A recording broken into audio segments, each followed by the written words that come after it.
No, I don't think so. I mean, this is a fun event. It's practice. You get out, do a few drills, have a shooting contest. This is more for our kids and the fans. The fans are incredible, and they get rewarded, by the Lobo Howl at the start of the season and get to showcase the pit on ESPN and national TV. And it's just a lot of fun for our kids to be part of this. And I mean, Craig said yesterday, the bottom line is I just want him to have fun. Is that your take? Absolutely. And I told the kids today, don't be nervous, even though they're going to be. It's almost like telling freshmen not to be homesick. But, this is for them. This is for them to enjoy the pit experience before a game starts. This is for them to enjoy the fans. And it is just to go out and have some fun. Coach, as far as your club, did you expect to be fourth in the poll? Or does that mean, okay, people are taking notice of what we're doing? I didn't know what to expect, to be honest with you. It is an honor to be picked fourth, and there's a lot of good teams. UNLV was picked under us, and they have almost everybody back, and they're pretty darn good. Nevada's picked 10th, and they have everybody back. And so it's such a, from 2 to 10, there's probably such a discrepancy that you just don't know. But that's good for our conference because we want to go back to multiple bids. We want to go back to being 5th or 6th in the country, and we need to be. And if our conference can take notice, because of what the teams have done during the season, that's a great thing. Now, there were 5 teams that went from the men's side last year, and they all pointed to our pre-conference schedule. Your schedule is one of the best I've seen. Are the other teams keeping suit with what the kind of things you're doing? I think so, and we talked about that in the spring meetings as a conference. In order to get those RPI points, you have to win on the road, and you have to play good teams. Last year we played some pretty good teams and got beat pretty well. And it's like we told our kids, we got to prepare. We're a year older, we're a year better, but we can't go and lose to a Colorado by 30 or a Georgia by 30. You've got to compete. Our schedule is good, and we're hoping that people do take notice of it. But winning a couple of those games will really put us in a great position. Who should we look for, not only tonight, but this season, as to who you think is going to really break out for you? We've got a lot of depth, and I think kids like Antisha Brown's ready to have another good year. Sarah Hallis looks as good as I've seen, and very, not so tentative, I guess, if you will.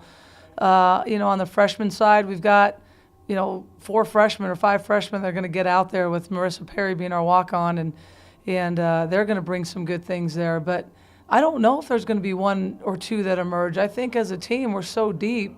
It reminds me about the 2005 team with Abby Letts and Katie Montgomery and Mandy Moore. Now, it's got to play out because that was a pretty good squad. But in terms of not relying on one person like a Caroline Durbin, we've got some ability to score. And, we got to utilize all that talent. I noticed in practice, it seems like you were shooting the ball better, which I know was an issue, in the past. Yeah, it has been, and we need to get back to that. So we've worked on it every day. We work on shooting drills every day. We do guard post breakdown. I have a phenomenal staff, so they do an incredible job in those breakdowns of getting our kids shots and game shots, not just shooting the ball, but game shots, offensive shots. So they are getting better, but they have to be able to do it under pressure. Coach, can you talk specifically about the rules changes this year? I know with the half-court thing, and how does that change things for the kids coming in? That's a great question. Some kids in high school have the 10-second clock, and they have the 5-second closely guarded in the front court. It's going to, in women's basketball in general, I think it's a great change. It really is. I think you get a chance on defense even more so now, and that's a good thing. It's going to be interesting early because there are going to be some 10-second backcourt violations just because kids didn't bring the ball over in time and not knowing what the clock is.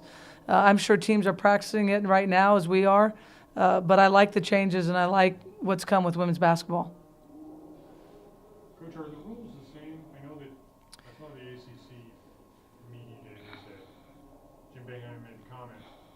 Basically, this rule does away with charges, where if I initiate towards the basket and you come set before we make contact, it's still gonna be a block on you.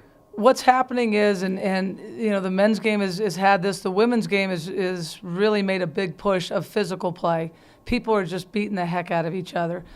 You saw that with Brittany Griner. You know, they say during the NCAA tournament, and it wasn't just, you know, that game. There's been others. I think they're really going to give the advantage to the offense, and especially early. Any contact's going to go to the defense. Side by side, you always teach. That's always going to be an offensive advantage. So I think the rules are in place in terms of the defensive rules and the hand checking and just the physical play. The advantage is going to be the offense, especially early.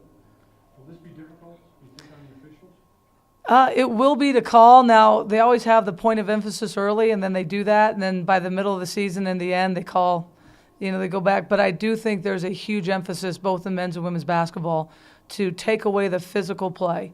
You know, the men have been touting it now in women's basketball. We're trying to get to that point where, you know, it's not a boxing match in the key. And I think the upper echelon of women's basketball has taken notice, and they're you know, pass memos down and different things to the officiating crew, and I think you're going to see a change.